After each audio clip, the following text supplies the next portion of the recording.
She'll be celebrating her birthday with sushi. And Tanya has to take Greg to the hospital or doctor or something, so. That's not good. Well, it's not, he has to get a knee injection. So it's not critical, but.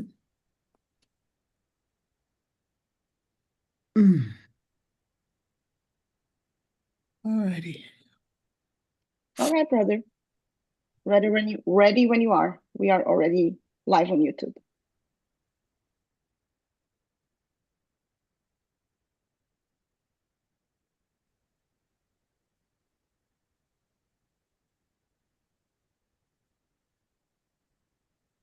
All right.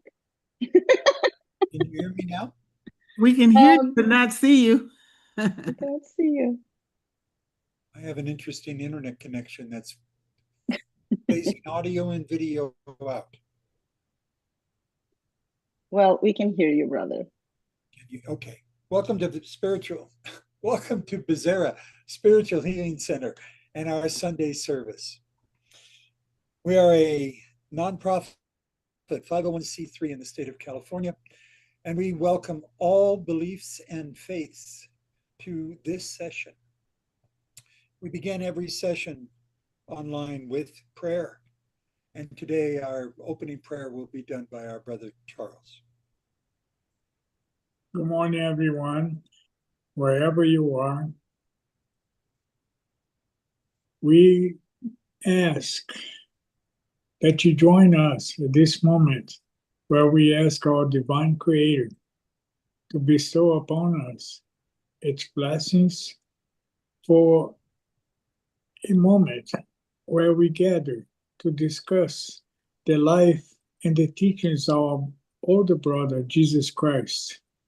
The Brazil Spiritual Center has this mission to communicate with all of the world its message of the gospel, which is a universal teaching. So we thank you for your participation and to be attentively listening to the lessons that we are about to receive today. With that, I'll ask for us to begin our services. So be it. And so it is. Thank you, Charles. BSH on Sundays has this session, which is comprised of two parts. The first is an educational session where the presenter is drawing from existing resource information or personal experiences or a combination of the two. And the second part of the meeting is an actual healing where we perform what are called passes.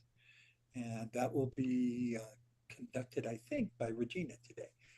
But our speaker today will follow this next slide. And if somebody can bring it to life, I don't have a good enough internet connection to do it. This is our schedule of activities throughout the week. And so this Sunday session and the connection that you're using is the same one you'll use throughout the week for any of the so-called opportunities for you to further your knowledge and education of Spiritism. Tonight and every night at 6 o'clock, we have a short prayer session where anyone can join and render prayers openly in a group type setting.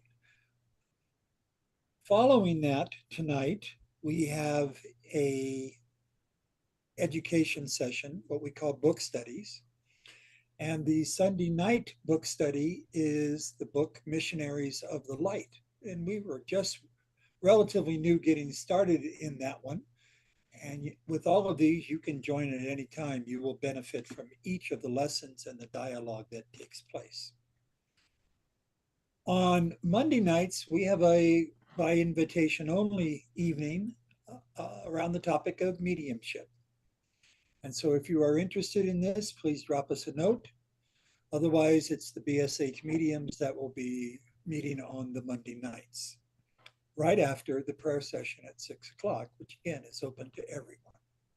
On Tuesday nights, another book study. We are in the middle of the Consoler with collaboration with the Divine Light Spiritist group.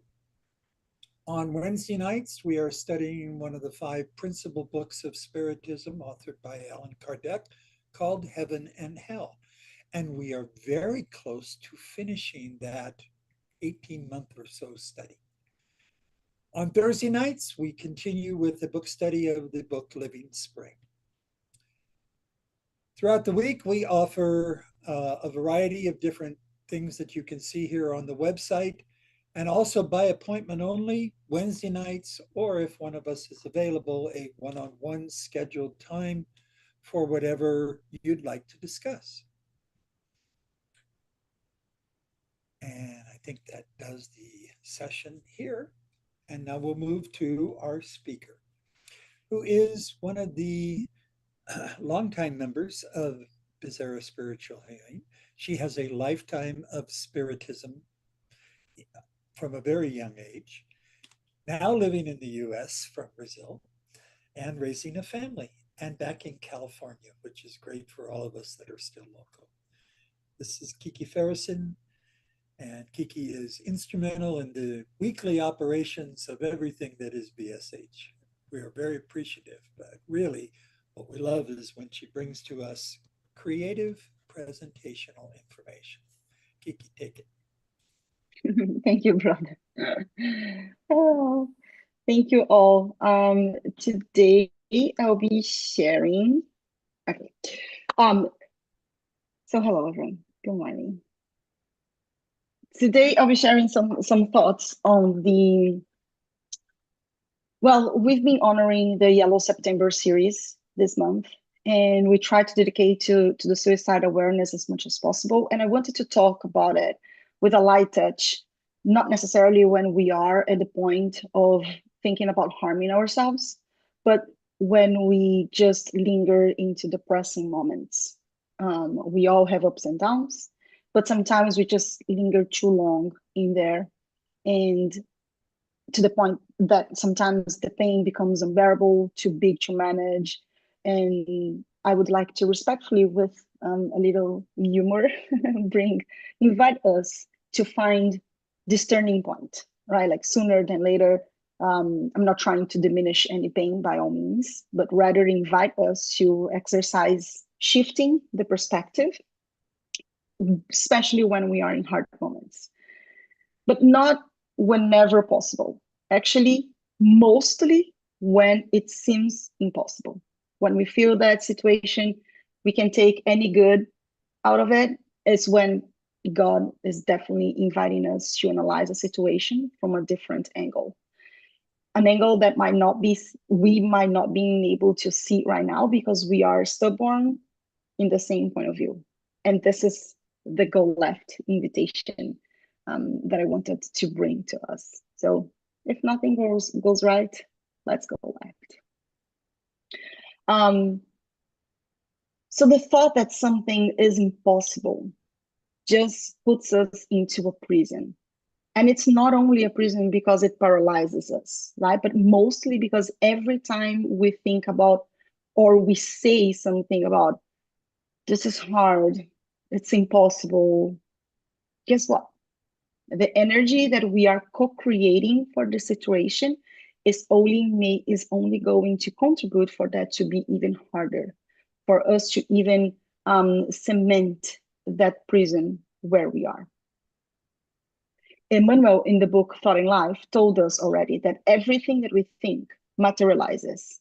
So every time we think that this is hard, this is really difficult, I'm tired, I am made to suffer this is my trial, I just have to go through, God wants me to suffer these because I've done something in the past. That's not necessarily true. We are just putting that cement into our feet every time we think that we are made to be stuck in that situation. And it all becomes a cycle. Some days are good, some days are hard, most of the days become harder. And then my question for us is, does God really want that for us? Absolutely not. Even our most challenging atonements are not made for us to stuck in the suffering. they are a call for change. They are a call for this leap. Any pain. There is a saying from Joana de Angelis in this book. It's only in Portuguese. The title translated would be Awake and Be Happy. So there is a small statement in there that she says, if you struggle, it is because you have discovered that the purpose of earthly existence is this enlightening effort. So we all know that, right? We know that we are in a planet, we are transitioning, we are here for us to evolve. But most of the time we get stuck into those thoughts. And those thoughts are the ones who just increases the pain of the sufferings that we are going. So the invitation again today is for us to see something impossible and use part of it as a leap for what we have to do, for what is new. And you will see that I will invite us to do that in a very pragmatic way sooner in a couple of slides here. But the change that life is requesting from us, this old habits that we have to detach, this old feelings and emotions and perceptions, is calling for a change, right? And sometimes, like, what is this left path we are being invited to? Being very materialistic in my analogy, this is the $1 million question, right? Like, would it be really easy and simple if we knew the answer? Like, what is the situation trying to teach me? What is that I have to change? And then the good news is that it shouldn't be a secret. If it's still a secret, it's because we are not allowing ourselves to have the right time, at the right reflection, at the right environment. There's always so much noise going on. How often do we really stop and think? Literally, like, stay quiet to reflect on us. Most of the times we stop to pray, we stop to meditate, and that's usually how we tune ourselves more into our needs. But do we have time, or are we dedicating time to exercise our mind? Pay attention to the areas of our life and critically assess how balanced we are into these priorities. And that is what I wanted us to use this time for, actually. You will see that today will be a hands-on exercise for all of us to reflect together. We are all here. We are in the right environment. We are protected by God, by the good spirits. If you are really present here, you are in tune with your mentor. So before we start the exercise,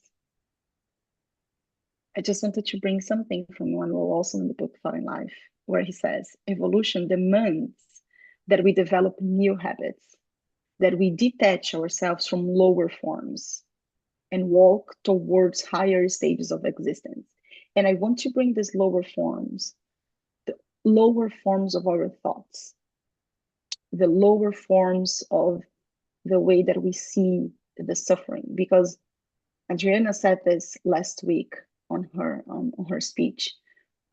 Chico Xavier said, the pain is inevitable, the suffering is optional. And then we all read the message that the mentors sent to us about sadness, that sometimes we just stay there. And the reason why we stay there is because our primitive instincts are still kicking in. They are still bringing us the pride, peace that not always is clear to us.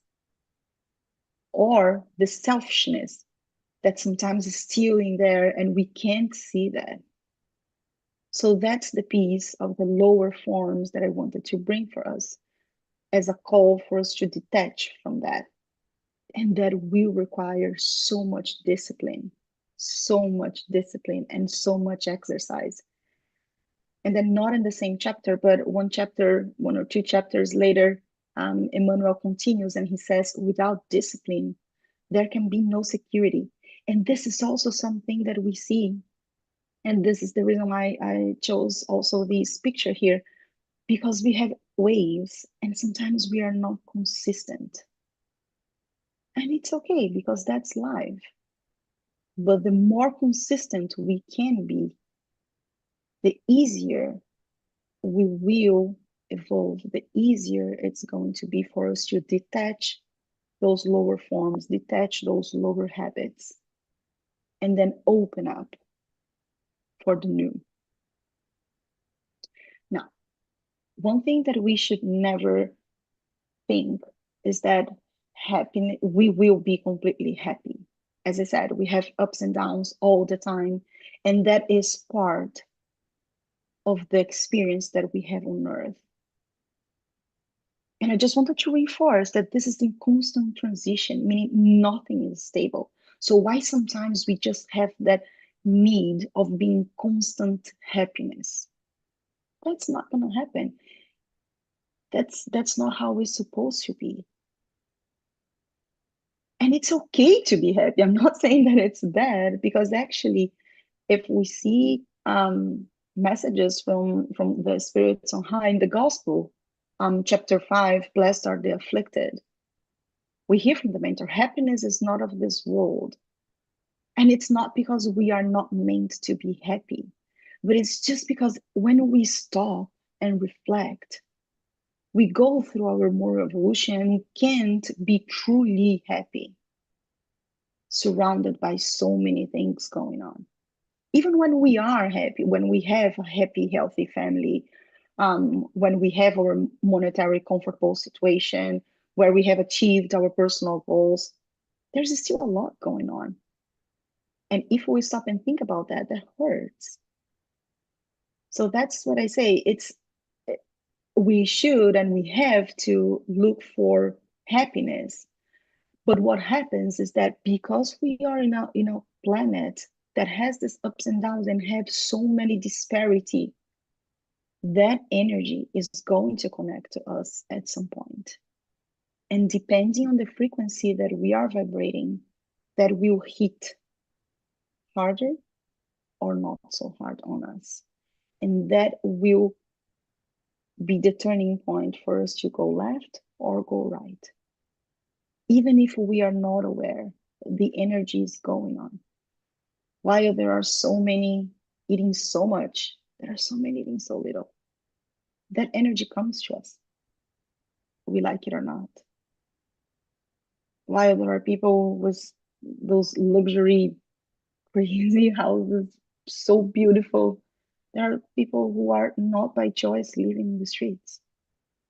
Some have so many different ways of learning, and some others, they have what they have. There's a lot going on. Some people are going through war right now while we are all here comfortable in our houses. That touches us at some level. So if we are not careful, instead of us being the beacon of light, we will just be open to receive this negativity that comes from the world, because that's part of where we are. Manuel Filomeno de Miranda, at the book, oh my goodness, In the Way to the World of Regeneration, he says, once human beings fully understand that every action in this world has repercussion, their thoughts and acts will obey different criteria. And that's how I want to connect to that sentence that we heard from Emmanuel. Everything shall pass, for better or for worse.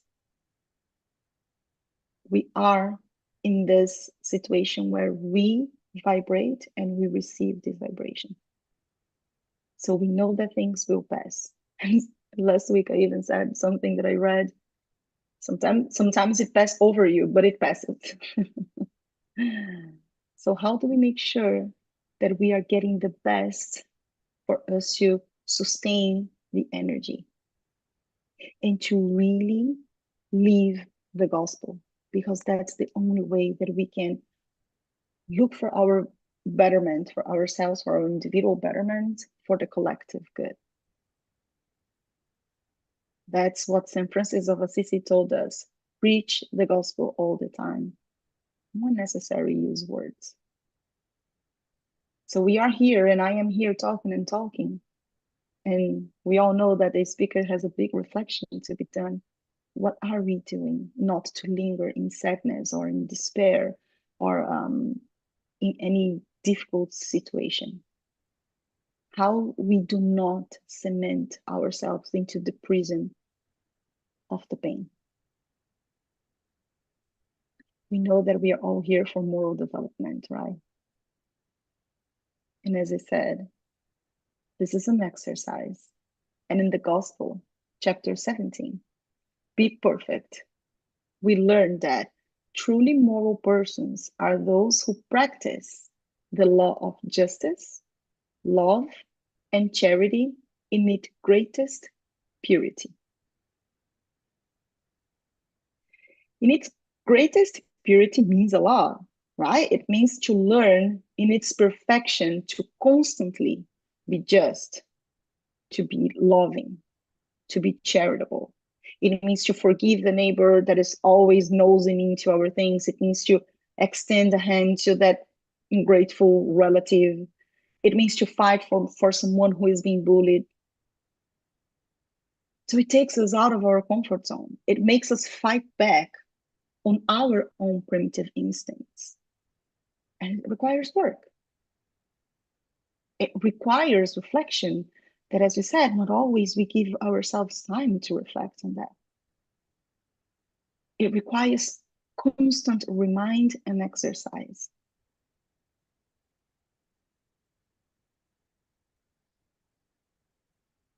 Here is one also thing that I is a reflection that I had. Well, someone came to me, my husband came to me, and he said, "Why do we have to progress? I'm good where I am. I don't kill, I don't hate. Sometimes I help the poor. I'm okay being who I am." Well, this is great, but we all must keep progressing. And then one of the things that he said is that, do we have to progress just to satisfy God? And it's completely the opposite. That got me thinking. And the way that I think about that, it's completely the opposite. Progress, for me, is an inherent law of love. Because love is always seeking the best. Therefore, progressing is a consequence of God's unconditional love for us. God knows way better than even if we are comfortable where we are. There is a better way of doing and living and contributing. If we are in constant transformation, we know how hard, we know how quick it is for us to forget those small things that will keep refraining us from growing. So progress is an inherent law of love. Love always seeks for the best. Therefore, progressing is a consequence of God's unconditional love. And we know that the pain is the guardrails that will help us to get in contact with the instincts that we need to work to achieve this moral development. Okay, so now we are going to exercise all together. Do you all have a piece of paper and a pen with you? I'll give you 1 minute. Make sure that you have a piece of paper. We will all need. And I know that sometimes we want to use cell phone, and I'm okay with that if that's not going to distract you. Just want to make sure that we can keep focus here, if you are. Can we go? Let me see your faces. Yeah. Okay. So the exercise will be write down 1 or 2 problems that you have in your life now. Might be the ugliest one or just simple problems that you wish they were solved. And of course, you can keep this exercise later on your own time. But let us do an exercise here as we are in the right environment and as we are being guided for us to have clarity on the question that we asked. What is the change that this situation is asking me to change? And I will take us through 5 steps that I would like to propose for us to overcome this. So define this one situation. Let me see why it's not going. Define this one situation that brings you pain, that you will work with your mentor right now. So I'll give us, I'll give us 30 seconds. Let's see if that's enough.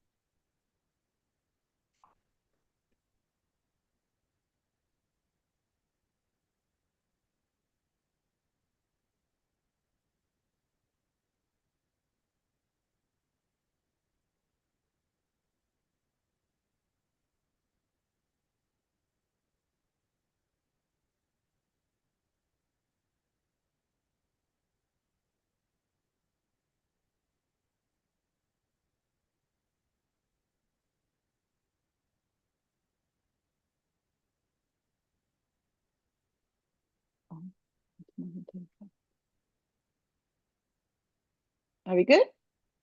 Yep. Okay. So the first step actually is going to be the hardest one. So then you don't hate me later. But the first one is for us to try to exercise some gratitude on it.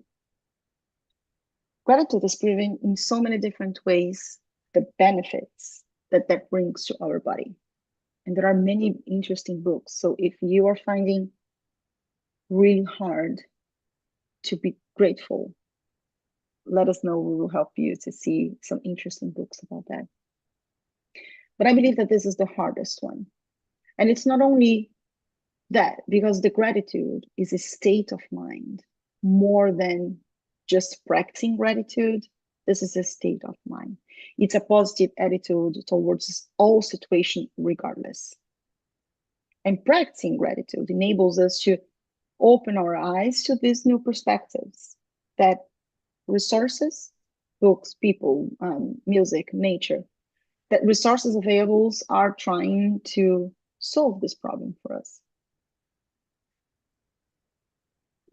Again, sometimes we know what is necessary, but we are so immersed into the issue that we forget to appreciate the surroundings that it brings. And all it takes is to bring a positive perspective into it. Our mind stands as mirror of our life, said Emmanuel in the book Thought and Life. And I believe that one of the reasons why gratitude is sometimes so hard is because we have to be humble and believe that this is what we need. And I say that sometimes it's hard when someone is a difficult health condition or is in a situation that, again, seems impossible. How can we do that? So I will give us 1 minute for us to reflect on that, for you to reflect on that with your mentor. So then you can have more clarity on that piece. And please write down. So let me go ahead here. Write down at least one positive thing that this situation is bringing to you or to others. Let's exercise that. If you have more things that you can write down, please do it, but at least one. Let's do it. Oh, I should put some song for us. We won't be able to do that right now. Okay, let's go.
Ooh.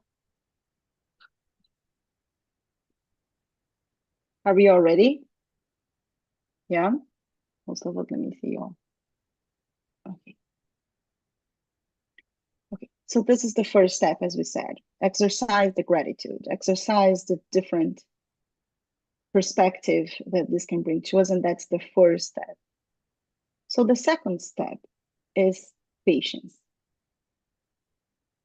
So we can accept with gratitude the situation and the people that life brings to us. Being humble to know, as I said, that we co-create with God is extremely important.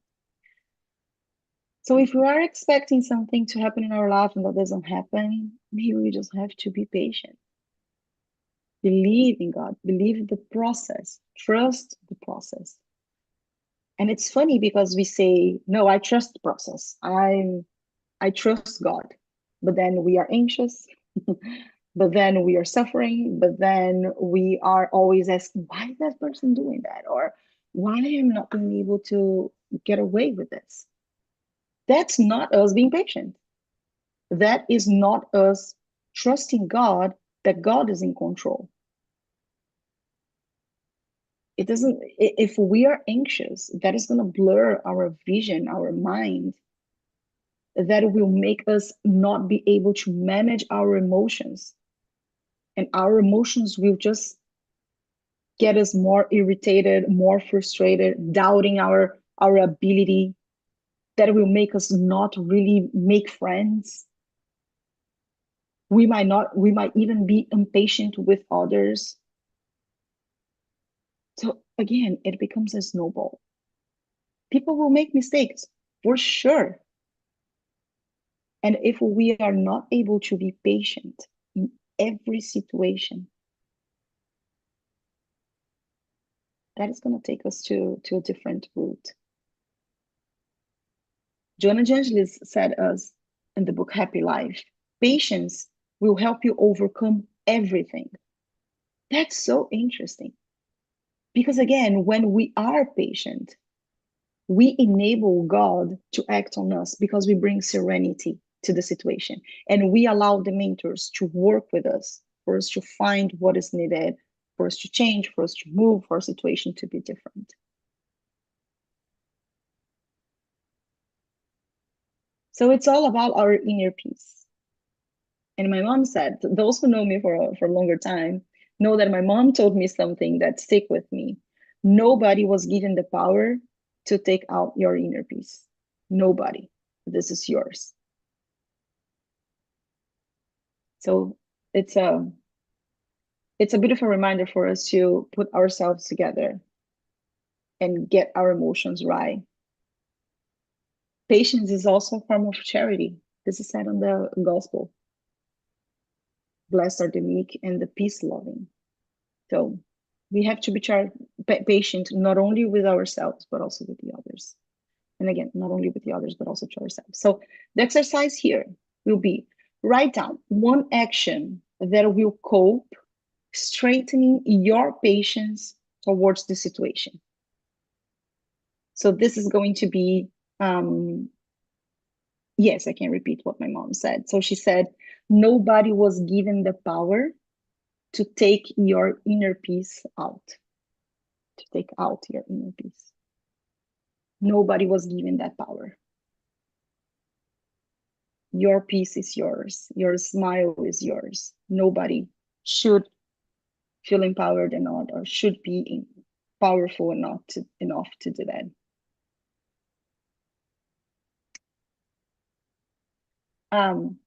So let's write down this one action that copes, straightening your patience. It's not, it's what will help you to be more patient towards this situation.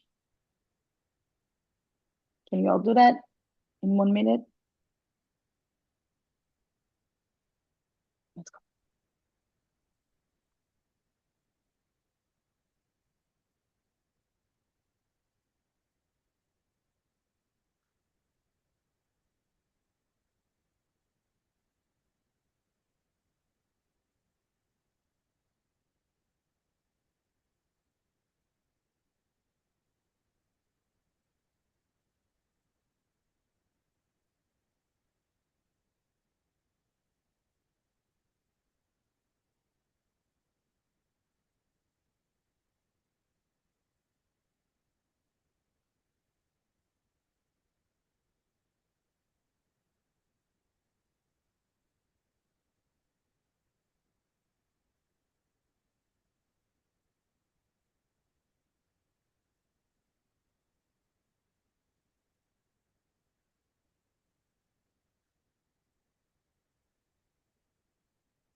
Have we finished?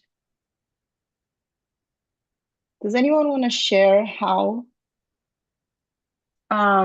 what is going to help you keep patience? And I can start if anyone wants. So it came something interesting for me. So one of the situations that I have here is the relationship with someone at work. And then the suggestion was for me to see him as my father. If my father was making that mistake with someone, how I would want the someone to treat him. Wow, that hit hard on me. Does anyone want to share anything? Yeah. Go ahead, brother. What pertains to me, I wrote down breathing and meditating. So those are very important tools that applies to my situation, and I need to take some time to just exercise breathing and to meditate. Interesting.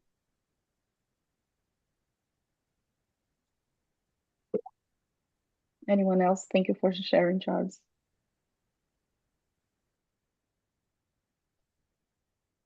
Oh, Charles, you just reminded me about one thing that Chico Xavier actually said. I don't even remember when, but I take that always, and I should have written down that one. Drink water and keep Yeah, your mouth shut. that's key. Good. That's key, right? So I always have my bottle of water with me, and then I put water in my mouth and I keep it shut so that I don't say anything that will harm myself or the other, although we know that our thoughts will, right? But that is a good way for us to kind of help ourselves to breathe, as you said, Charles. So that's also a good thing too. All right. I like to think about the situation and whether or not I'm going to progress or stay the same. Hmm. That's what happens for me. Hmm. And so that helps me be a little more patient with everybody and everything.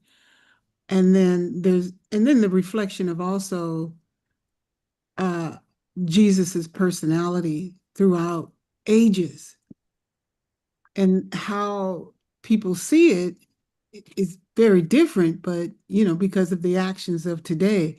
And he was not a violent man. So all of those things help. Anyway, thanks. Thank you, sister. And that's a good reminder. There's also someone that always says what Jesus would do. If Jesus was going through this situation, what would Jesus do? And that would also help us to think of it. Thank you, sister. All right. So gratitude, patience. Third one, persistence. Because as we were learning, it's by experience that we learn, that we increase our thoughts, that we evolve.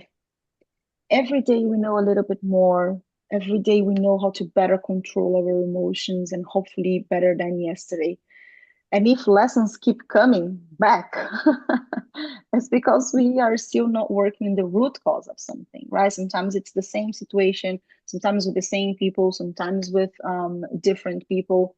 But if we are still into that situation, it's because there is still something that we have to work on, not only for ourselves, but also for others. So we have to keep thinking that we are co-creators of life. And if there's something that must change, again, let's go left instead of going right. The assistance we receive corresponds to the assistance we offer. So as we were saying, and this was from Emmanuel in the book Thought in Life. You see, I'm a big fan of the book Thought in Life. But one of the things that is also important that we keep working on is on that discipline that was told at the very beginning, right? Life is inconstant, not only because of us, but also because of everything that is going on in the world. So if we are just if we are good into one point, like we are happy, we are stable, but then we have all these other influences that are going on in the world and we do not have that discipline, boom, we are going down again. So we have to persist, we have to be disciplined, and to keep that discipline on giving to others and receiving to us. In the gospel, we hear from the Spirit on the blessed are the afflicted. How many ruin themselves for lack of discipline, for wrong conduct, victims of their own imprudence, pride, and ambition. And again, that's the ugly part of us that not always we see, and that's why we are here reflecting now, for us to be able to try to see something that is just preventing us to move forward. So the exercise now will be to write down the 3 great things about ourselves that empowers us to succeed in this situation. So we wrote down the problem. We tried to bring a different perspective into how that can be beneficial for us and for our moral evolution. Then we understood how to be more patient towards that situation. And then now I want us to think, what will help us to persist? What is that we have within us that makes us so strong and so capable of going through this situation? What is that? Are we strong? Are we disciplined? Are we humble and we listen? What is that we have that empowers us to go through this?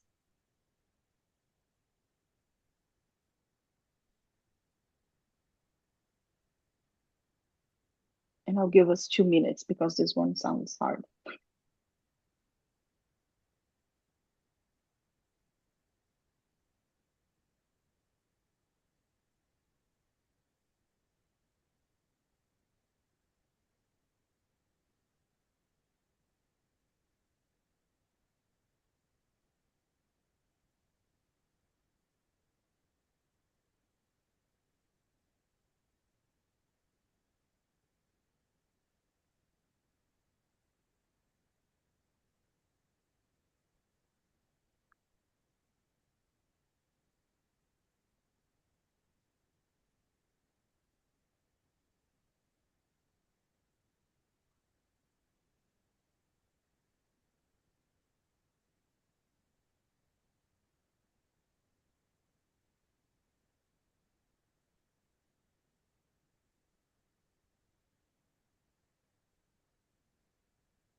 Time's up.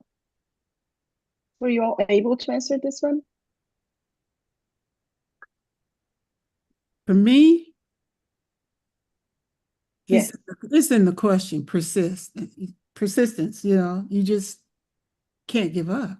You have to keep persisting regardless of how many times you fail. Even if you feel like you can't do it, you still got to, like you were saying earlier, change the words. My brother tells me that all the time. Don't say that. Be positive. Because we're learning French. And so it's got to stay positive in the thinking. You can do it. But yeah, I think persistence is it, period, for me. Yeah. And sister, the reason why you want to persist is because you know you're strong. Like at the end, at the bottom of your heart, you know you can do it. You have that faith on you. That's what I want to reinforce on us. You are faithful. You have that faith. And when we persist, is us carrying our hope forward. If we do not persist, it's because we are not carrying hope. It's because we are not being faithful that that situation is going to to resolve. If we do not persist, it's because we do not believe on us. And can we really say that we are sons and daughters of God if we do not believe on ourselves? God does. Jesus does. Jesus did. Well, So go ahead, Charles. I don't know, just in my case, I think that persistence is essential, like Regina is saying. However, persistence in what? And that's when I come in with I need to develop a vision, a purpose, and goals. So a vision, what is it? What am I here to do? Where am I going? And a purpose is that what I'm proposing to do, what purpose is that? What's my personal purpose? And again, I need to set goals like a stepping stones in the direction of my ultimate goal, which is what's my purpose in life. So that's where persistence comes in. I need to have those three elements clear in order to be able to persist and keep going. That's amazing. Charles, thank you so much. Actually, you just brought one topic that we have here a couple of slides later. Yeah, purpose is a lot. We have to learn what is our purpose. Thank you so much for sharing. Because of the time, I will keep going, but we can keep discussing always. The other thing that I wanted to bring, the exercise number 4, is for us to practice compassion. And when I say compassion, is not only towards the others, but also ourselves. As we were just saying, we are strong. We can do it. We can do it. We have to believe on ourselves. And we are all walking hand to hand in the road of evolution. So there will be some who will stay behind and we got to get them. Some will just go ahead and we got to catch up with them. So when we exercise compassion, it gets a little less painful to persist on our own trials, on our own road. We have to think that we are today the result of what we were in the past, either in this lifetime or in previous lifetime. And God is so merciful that we incarnate forgetting about our past, right? So we can always have a fresh start. How many times haven't we had to have just a fresh new start? Ooh, can we start all over again? Sometimes, yes, sometimes we don't want to. But it's about the fresh energy that we should bring, using all the resources we can, because, because we are in a rush for us to do something, because we are hurt, because we have our own desires to contribute to something. And of course, sometimes this all happen in the subconscious level, right? Like we don't even realize what, and that's why it's so important that we keep practicing our nightly review, so we can consciously give ourselves time to reflect and to reflect into the right things, right? Give us time to go to bed without looking our cell phones, but looking into ourselves, instead of seeing what's going on in the world, let's understand what's going on in our inner world. And always go back and revisit our needs, our strength, what God, what Jesus would do in my place. And ask and we shall receive, right? Said Jesus. But we know that it's in giving that we receive. So are we also giving? True charity is modest, simple, and non-judgmental. So it's not only about giving Gina the money for her to be able to give lunches. It's for us to go there. It's for us to do ourselves and for us to be patient with all of those who are asking for our time, for our patience. You know, Kiki, we live in such a competitive environment. Everybody's competing with oneself and with others, that we neglect to build a collaboration of effort or teamwork, work towards, let's say, to make our city better. Mm-hmm. So we, well, this is my project. Yours is not to be considered. So I'm competing with each other. Instead, okay, what I'm proposing to do, we will improve, but what you're proposing to do can also improve. So let's join forces. Yeah, absolutely. We keep competing. It's because we want to be right. Yes. Right? Like we all want to be right. Like my opinion is correct. So what you're doing is not good. So I'm going to fight with you and fight against you and towards your ideas. That's dangerous, right? That's dangerous. And because you think different than the other person, you make sure the person is considered to be the wrong one. And then it comes down to assassinations, like we just weekend. Yeah. Unbelievable. Yeah, it's unbelievable.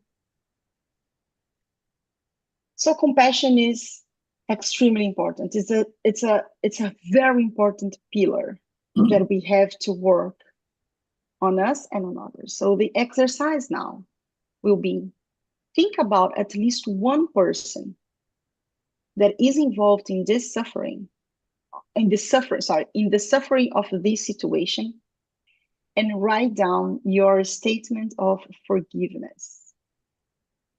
You ask for forgiveness and you forgive them for anything. At least one person that is or might be involved in this painful situation.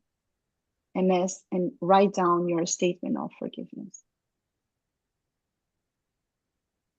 I'll give us 2 minutes. Thank you.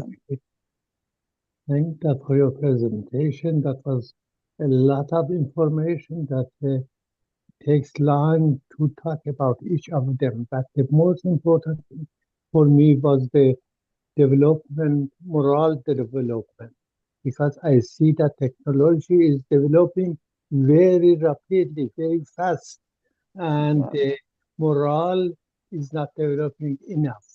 And then moral is not enough developed, and technology goes fast. The people, unmoral people, can use this against the humanity. That's true. What we can do for that? That is very important. Of course, all our the subject here to talk is good, and what Charles said, that through patience and breathing, meditate, we can solve a lot of problems. That was written in the book of life. Maybe Sunshine put it, that we go and teach. Our action should show what we are, as Jesus did it.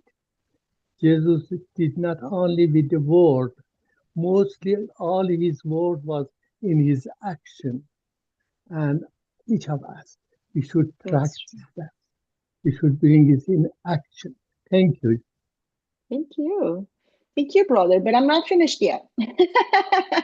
I still have a couple of more slides, but yeah, thank you so much. Well, on this one, I think a sentence that helps a lot for me, or for me myself, and to observe others, is to think in terms of compassion, is that I could be wrong. In other words, somebody stated something, and I think it's something, and I could be wrong for what it is that I think.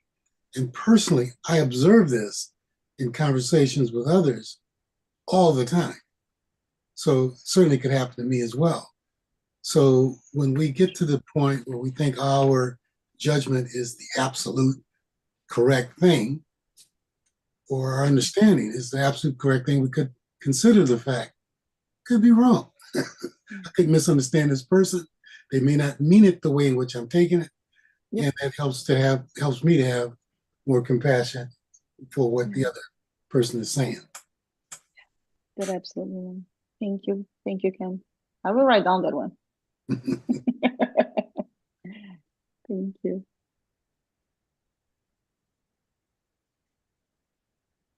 I'll give us just one more minute to see if anyone needs to finish anything, and then we can go to the next one. And I'll just open my window because it's very hot here.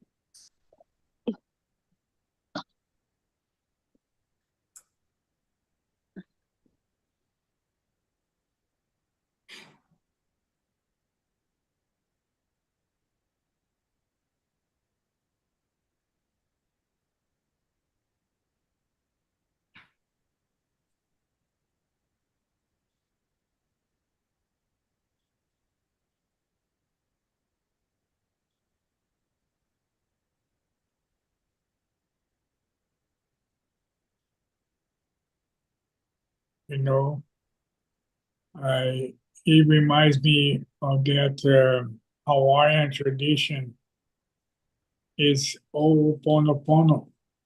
Yeah, Really interesting exercise that we could incorporate yeah, here. absolutely, brother. That's a beautiful exercise. I don't know that tradition. Oh, it's a beautiful one. I will bring to us at the when we do the break. I'll find that online. I will bring that to you. It's really beautiful. It's a set of statements where you say, I forgive you, I love you, I forgive you, Yeah. and I forgot. Yeah. Sorry. I'm I- sorry. Please forgive me. I I'm love sorry. you. Thank you. Yes. There you go. Sorry, Yeah, please forgive it's me. good. Love you, thank you. Yep, there you go. It's beautiful. Okay, so the fifth and last one is about action, right? Because nothing goes anywhere if we just stay stuck into our thoughts, into our sadness, into our pains. So one of the things that Emmanuel tells us is opportunity goes, but the postponed fight will always come back. And we have to be very careful with that because, as we were saying, if we do not learn what we have to learn, if we do not teach what we have to teach, we will always be put in the same situation over and over. And even Chico Xavier, once he answered, someone asked, what is the hardest pain? And he said, the pain of the regret of the lost time, of the time lost, sorry, the regret of the time lost. So let us not go there, right? Let us make sure that we are doing everything we can for us to move forward into any prison that we have put ourselves. And the other thing too is that we see on the blessed are the meek and the peace loving, it is not enough for lips to flow with milk and honey, because if the heart does not do the same, it is hypocrisy. So again, let us just make sure that we are living the gospel in all and every situation. So the exercise that we would do is based on all the reflections that we did up until now, which are the 3 actions that we will take from now to overcome the suffering and bring peace to this matter. 1 minute for this one, because we are over time already. That is a nice example with the hammer and nail. and it shows that action should be with love, and the love is the best to affect the action what we do. They will accept that. Thank you. Thank you, brother.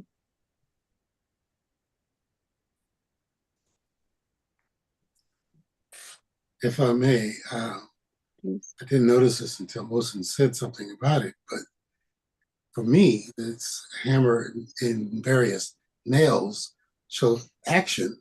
Many attempts were made to nail this, put this nail in the wood, or whatever. You can see many people had the experience of trying to nail something, and nail bends. That didn't work. Mm-hmm. And so you got a bunch of examples of where it didn't work.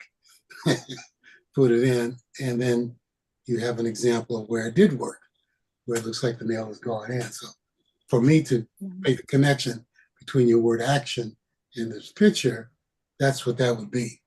It reflects back on, of course, the persistence, attempting to get the job done right or something. Yeah, your connection. That's beautiful. Thank you.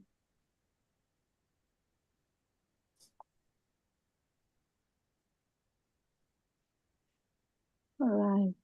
So thank you all. This was the end of the exercise.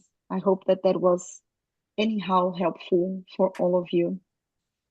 And I just wanted to remind ourselves that we are all capable of doing whatever we want, and we are not made to be stuck in suffering. In the question 909 of the Spirit's book, the question was, are an individual's own effort enough to vanquish his or her bad tendencies, meaning the primitive instincts that we were just mentioning? And yes, but a very small effort is often all that is needed. It is the will that is missing. It is quite astounding how few of you make any serious effort. So the invitation today was for us to do that effort. And then Jonah DeAngelis at the book Happy Life, she says, God has endowed you with willpower. If yours is weak, it's because of lack of exercise. All moral and organic functions require practice to readily obey mental commands. Start training by correcting minor bad habits, readily moving on to greater challenges. By disciplining your will, you will achieve your present existence's great goals. Should you fail at first, do not give up. So I think that summarizes everything for us today. And I would like to finish with this thought so then we can all incorporate that the statement that once we receive the from a mentor, prayer is the strongest resource and will is the strongest power. So may we find the power on us. Kiki. Wow. Yeah. Hope that was helpful exercise. Very good. Any other thoughts, anyone? Yes, I feel myself compelled to say something here. I liked how it started when your first slide was, you can't go right, go left. Okay, that was already preparing us to be persistent without even knowing that was the case. And it had me reflecting on different things from different cultures. For example, in the Chinese culture, well, first let me state this. In our culture, time moves forward and backwards. We'll say things like, put that behind you. So it means we're moving forward in time. But in Chinese culture, things are up or down. So the past is up and down is forward. That's a different way of thinking. Yeah. Right? And so different way for us to think, right? And so if they come into this culture, it'll be different for them to think forward and backwards. Now we would think that would be easy for them to see, but who knows? Anyway, when you talked about persistence, now it made me go off into all kind of things. I saw a 0-1 kind of thing. If you start with zero, it means you got nothing. So with nothing, you have nothing. But we have a lot of things. If there wasn't someone who thought about making a chair, making clothes, we wouldn't have these things. So how do we get to these? So, well, go from 0 to 1. Okay, maybe we can't get to 100 real fast, but we can start with 1. So that's the persistence. So you find the belief, find somebody else that has done something. So that tells you that something else is possible. And you mentioned the free will. So that's where the ideas will come from. I would like this to happen. So now we're finding, for example, that people are coming up with inventions. At this point, we don't know how real they are, but coming up with inventions that are completely different than our understanding of what science is about. So most of science is based on the Newtonian concept, and so that whole scientific evidence. Well, some things are coming up now in terms of motion of motors and whatnot that are a concept we don't know about. So we don't accept it because it's not real. Now, what we're looking at here in terms of spiritualism, right? That's like that too.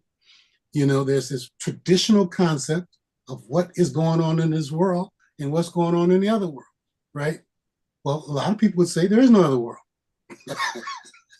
There are no spirits. There are no people doing things outside of what we know here. So it's forcing us to look at things differently, to change, and just to keep working at whatever until we reach whatever goal or objective we're trying to reach. So that's kind of the summation of what I'm getting out of your presentation today.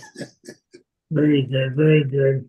You know, when I first heard of the title of the presentation, I was like, wow, that's a very provocative statement. Like, and if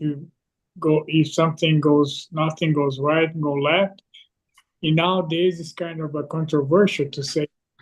But anyways, you're right, Ken. It's just like our universe, we are tending to go into this alignment with God's will.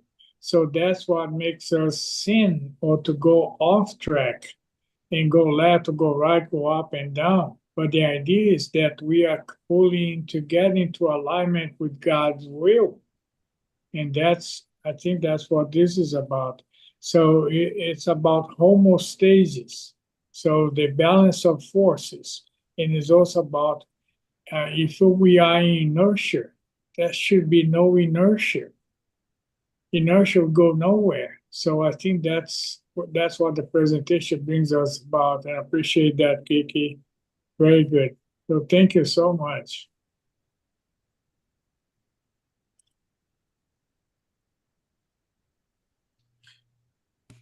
Okay.